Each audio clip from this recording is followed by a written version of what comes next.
अस्सलाम वालेकुम, मैं हूं मनशा यार।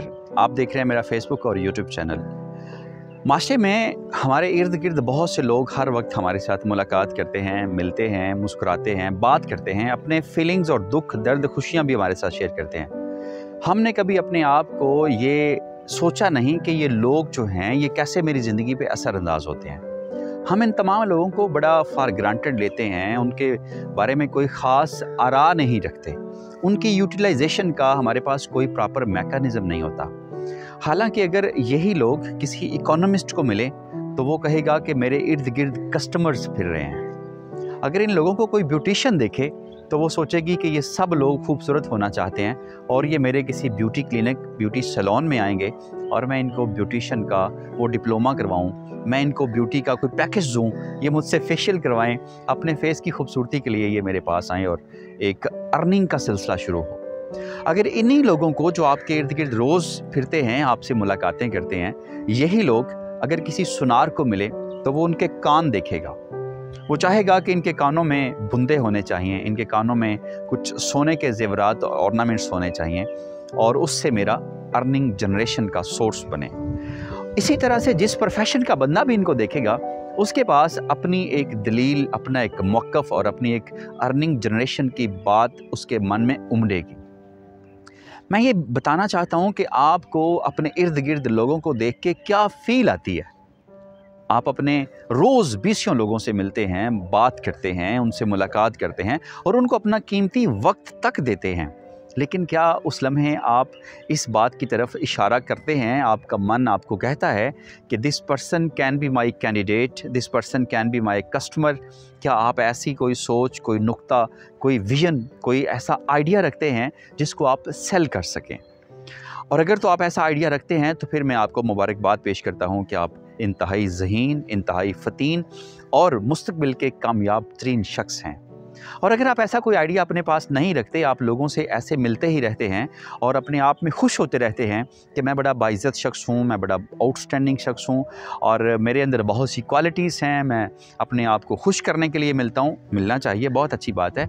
लेकिन इस दौर में जिसमें आप इस वक्त आगे बढ़ रहे हैं और आपका मुल्क क्राइसिस का शिकार है और आप इंडिविजुअली भी बहुत से क्राइसिस का शिकार हैं और उन क्राइसिस में सबसे बड़ा क्राइसिस इकोनॉमिकल क्राइसिस है। आपके मुल्क में इस वक्त मईशत का मसला बना हुआ है। इस वक्त अगर आप में से हर शख्स इंडिविजुअली इस बात पे गौर नहीं करेगा, सोचेगा नहीं कि मुझे ख़ुद को संभाला कैसे देना है। याद रखिए, ख़ुद को संभाला देना इसलिए बहुत ज़रूरी है कि आप अपने आप को संभालेंगे, आप अपने आप के रिसोर्सेज को बरूए कार लाएंगे, अपनी कैपेसिटी को इन्हांस करेंगे, तो बेसिकली आप अपने आप को ही महज नहीं संभाल रहे, बल्कि आप इस मुल्क का मुकद्दर संभाल रहे हैं, इस मुल्क की तकदीर बदल रहे हैं। तो जब आप इस तरह से सोचना शुरू करेंगे तो आपकी लाइफ में बहुत से ऐसे रिलेशंस, बहुत सी ऐसी दोस्तियाँ जो रोज़ आप फ्री ऑफ कॉस्ट जिनसे मिलते हैं, जिनसे बात करते हैं, वो आपके क्लाइंट्स में कन्वर्ट्स होना शुरू हो जाएंगे। और जब आप अपने रिलेशंस को, अपनी फ्रेंडशिप्स को अपनी क्लाइंटेज में कन्वर्ट करना स्टार्ट कर देंगे, मैं बड़े वसूख से कहता हूँ, ये मुल्क अपनी टूरिज़म को बूस्ट करना शुरू कर देगा। ये मुल्क अपने ज़ाती रिसोर्सेज को बरूए कार लाना शुरू कर देगा। हम अपनी धरती को प्रॉपर इस्तेमाल करना शुरू कर देंगे। हम अपनी मिट्टी से पैदा होने वाली जितनी भी फसलें हैं उनकी दरामदात शुरू कर देंगे। हमें बरामदात पे कम डिपेंड करना पड़ेगा। हम अपनी मशीनरी जो बनाते हैं, पाकिस्तान में टेक्सटाइल का जो काम होता है, हम उस पे काम करेंगे और हम उन चीज़ों को एक्सपोर्ट करना शुरू कर देंगे। ये छोटे छोटे वो काम हैं जिनकी तरफ मैं आपकी तवज्जो मबज़ूल करवाना चाहता हूँ। आप अपने आप पे वर्क कीजिए, कोई छोटा सा फ़न सीखिए, कोई ज़िंदगी कहीं से आगाज़ कीजिए। और अगर आप हाथ पे हाथ धरे ऐसे ही मुंतज़िर फ़रदा रहे, कल का इंतज़ार करते रहे, कोई शख्स आएगा मुझे कोई CEO-शिप की, कोई GM की जॉब देगा, तो ऐसा कोई आपकी ज़िंदगी में मुआवज़ा होने वाला नहीं है। आपको ख़ुद से कहीं से भी आगाज़ करना पड़ेगा और कहीं से भी अपने आप को ज़िंदगी की एक नई शुरुआत करना पड़ेगी। और मैं बड़े वसूख से कह सकता हूँ, अगर आप में ये विल पैदा हो गई, आपके अंदर ये जज्बा, ये शिद्दत इख्तियार कर गया, तो आप बहुत कम वक्त में अपने आप को संभाला देने में कामयाब हो सकते हैं। और ये वो संभाला है जो ना सिर्फ मैंने पहले अर्ज़ किया, ना सिर्फ आप अपने आप को दे रहे होंगे, बल्कि आप अपने मुल्क को संभाला दे रहे होंगे। आपको पाकिस्तानी होने पे तभी नाज़ होगा जब पाकिस्तान को आप पे नाज़ होगा। और पाकिस्तान को आप पे उस वक्त फ़ख्र महसूस होगा जब पाकिस्तान को आप इकॉनमी जनरेशन में उसके मेन स्ट्रीम का हिस्सा बनेंगे। आप बेशक स्टूडेंट हैं, आप प्रोफेशनल हैं, आप जॉब करते हैं, आप ज़िंदगी के किसी भी तबका फ़िक्र से ताल्लुक़ रखते हैं, आपका काम है कि आप पाकिस्तान की ग्रोथ के लिए, पाकिस्तान की प्रॉस्पेरिटी के लिए और पाकिस्तानियों की प्रोग्रेस के लिए अपना भरपूर हिस्सा डालें, ताकि ज़िंदगी आपके नज़दीक भी खुशो खुर्रम और रोशन हो और ज़िंदगी पाकिस्तान के करीब भी रोशन हो और पाकिस्तान का जो दुनिया में इमेज जाए वो इमेज भी आपने पैदा करना है। आपकी वजह से ही वो इमेज बेहतर हो सकता है। आज तक हम पाकिस्तान का जब कोई शिकवा सुनते हैं तो हम अक्सर ये बात कोट करते हैं या हमने अपने बड़ों को ये कोट करते सुना है कि पाकिस्तानी पासपोर्ट की दुनिया में कहीं अहमियत नहीं है। और वो अहमियत बना कौन सकता है?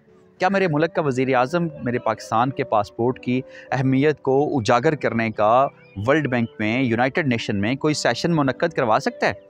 क्या पाकिस्तान की इज़्ज़त को बहाल करने का कहीं पे कोई सेमिनार हो सकता है? और यकीनन मेरे सुनने वालों का जवाब भी होगा कि नहीं हो सकता। अगर नहीं हो सकता तो फिर उसका सबसे आसान हल ये है कि आप ही पाकिस्तान हैं, आप ही से पाकिस्तान रोशन है, आप ही इसके सूरज हैं, आप ही इसके चिराग हैं और आप आज एक मोमबत्ती की हैसियत से भी इसी का मुस्तक़बिल हैं। तो मैं ये चाहता हूँ कि ये मोमबत्ती जले, ये चिराग जले और ये सूरज चमके, दमके और आबोताब के साथ इस मुल्क को रोशनी दे और फिर ये रोशनी पूरी दुनिया में फैले और इस मुल्क का नाम सुनहरी हरूफ में लिखा जाए। इस दुआ के साथ मैं इख्तिताम करता हूँ कि आप मेरे सुनने वाले मेरी इस बात पे ज़रूर गौर करेंगे। अगर ये पैगाम आपको अच्छा लगे तो अपने दोस्तों के साथ भी ज़रूर शेयर करें, चूँकि वक्त की बड़ी अहम ज़रूरत है हम किसी को कोई डायरेक्शन दे सकें, हम किसी को बता सकें कि ज़िंदगी कितनी खूबसूरत है और तुम्हारे सिर्फ़ एक मुस्कुराहट से तुम कितना इसको मज़ीद खूबसूरत बना सकते हो। अल्लाह ताला आपका हामी और नासिर हो।